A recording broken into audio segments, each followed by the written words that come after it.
No Jurgen Klopp, no Julian Nagelsmann, no Scaloni. Real মাদ্রিদে আসতেছে the ego himself Jose Mourinho, এবং জোজে মরিনোকে আনার জন্য ফ্লোরেন্তিনো পেরেজ নিজে পর্তুগালে যাচ্ছে, যাতে জোজে মরিনোকে সে সাথে নিয়ে আসতে পারে। রিসেন্টলি এইরকম নিউজই আমরা শুনতেছি বিভিন্ন নিউজ পোর্টাল থেকে। এটা কি আসলেই সত্যি? জোজে মরিনো কি আসলেই রিয়াল মাদ্রিদে আসবে? আজকের ভিডিওতে আমরা এটা নিয়ে আলোচনা করব। আরও আলোচনা করব যে জোজে মরিনো কি আগের অবস্থায় রয়েছে? জোজে মরিনো ২০১০ সালে ১০০ পয়েন্ট নিয়ে লা লিগা জিতেছিল। ওই জোজে মরিনো কি এখনও রয়েছে? জোজে মরিনো কি এখনও ওইভাবে কাজ করতে পারবে? সেটা নিয়ে চলুন শুরু করা যায়। এই ঘটনা শুরু হয় বায়ার্ন মিউনিখের আগের ম্যাচ থেকে।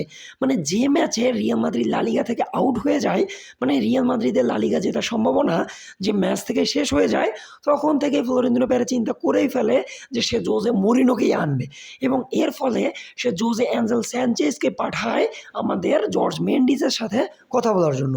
তো সেক্ষেত্রে জর্জ মেন্ডিস বলে যে জোজে মরিনো বেনফিকা ছাড়তে পারে, কিন্তু সে যে রিয়াল মাদ্রিদে যাবে এর কোনো গ্যারান্টি নেই। কারণ আগেরবার যখন জোজে মরিনো রিয়াল মাদ্রিদে ছিল, তখন জোজে মরিনোর উপর দিয়ে যা গিয়েছে, বিশেষ করে জোজে মরিনোর ফ্যামিলির উপর দিয়ে যা গিয়েছে, আমার মনে হয় না যে জোজে মরিনো রিয়াল মাদ্রিদে যাবে।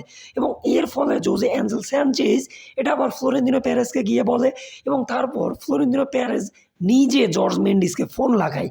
লিটারালি রিয়াল মাদ্রিদ ছাড়ার পর, মানে রোনালদো যখন রিয়াল মাদ্রিদ ছেড়েছে, তারপর থেকে জর্জ মেন্ডিসের সাথে কোনো প্রকার কন্ট্যাক্ট করেনি আমাদের ফ্লোরেন্তিনো পেরেজ। কারণ ফ্লোরেন্তিনো পেরেজ মনে করে যে রোনালদো রিয়াল মাদ্রিদ ছাড়ার পিছনে জর্জ মেন্ডিসের সবচেয়ে বড় ইনফ্লুয়েন্স রয়েছে। তার পরবর্তীতেও আমাদের ফ্লোরেন্তিনো পেরেজ নিজে থেকে জর্জ মেন্ডিসকে ফোন লাগায়, এবং ফোন দিয়ে ডিরেক্টলি বলে, তুমি ডিরেক্ট জোজে মরিনোকে বলবা যে ফ্লোরেন্তিনো পেরেজ তোমার প্রতি ইন্টারেস্টেড এবং সে রিয়াল মাদ্রিদে তোমাকে আনতে চায়। এবং এর পরবর্তীতেও যখন জোজে মরিনোর তরফ থেকে কোনো রেসপন্স আসেনি, তখন ফ্লোরেন্তিনো পেরেজ নিজে জোজে মরিনোর সাথে মিটিং সেট করে। সেই মিটিংটা হবে সামনের মাসের ৩ তারিখে। এই যে মে মাসটা আসতেছে, সেই মে মাসের ৩ তারিখে সেটা হবে পর্তুগালের লিসবনে। তো বোঝাই যাচ্ছে যে ফ্লোরেন্তিনো পেরেজ কতভাবে চাচ্ছে যাতে জোজে মরিনোকে সে রিয়াল মাদ্রিদে আনতে পারে। তো এখন কথা হলো, জোজে মরিনো যদি রিয়াল মাদ্রিদে আসে, তাহলে রিয়াল মাদ্রিদের সমস্যা কি সমাধান হবে? আমি বলতেছি না যে জোজে মরিনো আসলেই পরের সিজনে আমরা পুরোপুরি ট্রেবল জিতে যাব, পরের সিজনে আমরা লা লিগা জিতে যাব, পরের সিজনে আমরা ইউসিএল জিতে যাব। আমরা যে বিষয়টা জিতে যাব সেটা হচ্ছে আমাদের ড্রেসিং রুমে এই যে চুনোপুটিগুলো রয়েছে, মানে Vinicius junior, Kylian Mbappe, Jude Bellingham, Federico Valverde, এই চুনোপুটিগুলোকে বল মাছ হয়ে খেয়ে ফেলবে আমাদের জোজে মরিনো। আমার মনে হয় জোজে মরিনোর চাইতে কোনোভাবেই কেউ এই রিয়াল মাদ্রিদের সিচুয়েশনটাকে ডিল করতে পারবে না। এবং আমার মনে হয় জোজে মরিনো যদি রিয়াল মাদ্রিদে আসে, তাহলে রিয়াল মাদ্রিদের পুরো ইন্টারিয়র ড্রেসিং রুমটা শান্ত হয়ে যাবে।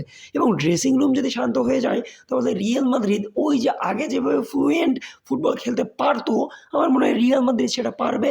এবং এর ফলে সামনের সিজনে না হলেও পরের সিজন থেকে আমরা খুব ভালো করব। তো এখন প্রশ্ন হলো, এই যে জোজে মরিনো, সে কি রিয়াল মাদ্রিদে আসবে?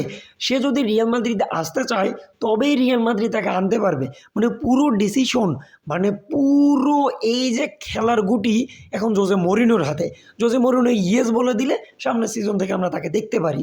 তো এক্ষেত্রে সমস্যাটা হয়ে দাঁড়ায় একটা ক্ষেত্রেই, সেটা হচ্ছে জোজে মরিনোর ফ্যামিলি এবং প্রেস্টিয়ানির যে ডিসিশনটা বা প্রেস্টিয়ানির যে ইনসিডেন্টটা, ওই ইনসিডেন্টটা এটা যদি রিয়াল মাদ্রিদ কোনোভাবে ডিল করতে পারে, তাহলে আমার মনে হয় জোজে মরিনো রিয়াল মাদ্রিদে আসবে। এর পরবর্তীতে যে নিউজটা আসতেছে সেটা হচ্ছে এনজো ফার্নান্ডেজ রিয়াল মাদ্রিদে আসতেছে।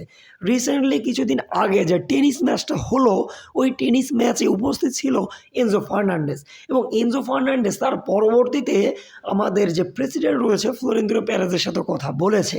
তো সামনের সিজনে ওয়ার্ল্ড কাপের পরবর্তীতে আমরা যদি এনজো ফার্নান্ডেজকে রিয়াল মাদ্রিদে দেখতে পারি, তাহলে আমার মনে হয় না আমার যে দর্শকগুলো রয়েছে তাদের ক্ষেত্রে এটা কোনো সাসপেন্স হতে চলেছে বা সারপ্রাইজ হতে চলেছে। আমি আপনাদেরকে বলে দিলাম এমনটা হতেও পারে। তো আপনারা কি মনে করেন, ফ্লোরেন্তিনো পেরেজ যদি জোজে মরিনোকে আনে, তাহলে রিয়াল মাদ্রিদের সিচুয়েশন কি মানে ঠিক হয়ে যাবে?